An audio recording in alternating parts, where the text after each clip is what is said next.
Welcome to our channel. Today we how to withdraw from CrowdStreet to your bank account, full guide step by step clearly. To begin withdrawing funds from your CrowdStreet account to your bank account, log in to your CrowdStreet account. Navigate to the portfolio section of your dashboard. Select the investment from which you wish to withdraw funds.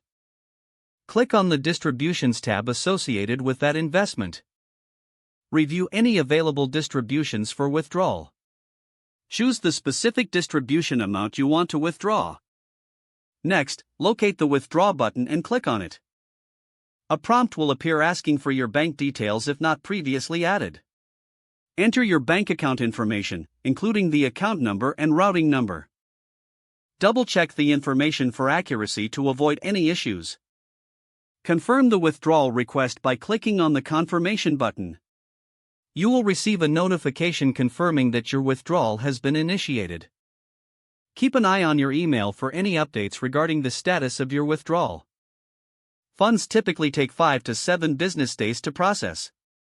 Once processed, the money will appear in your bank account.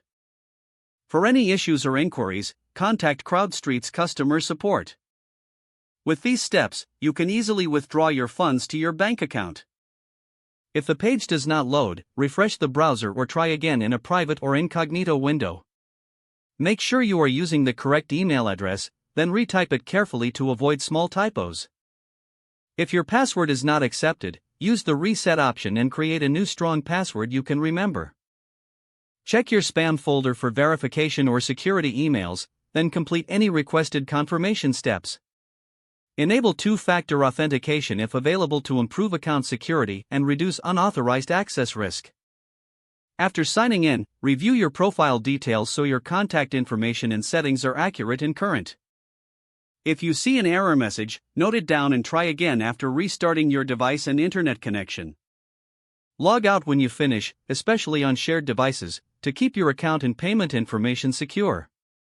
If the page does not load, refresh the browser or try again in a private or incognito window. Make sure you are using the correct email address, then retype it carefully to avoid small typos. If your password is not accepted, use the reset option and create a new strong password you can remember. Don't forget to like this video and subscribe to our channel for more step-by-step tech guides.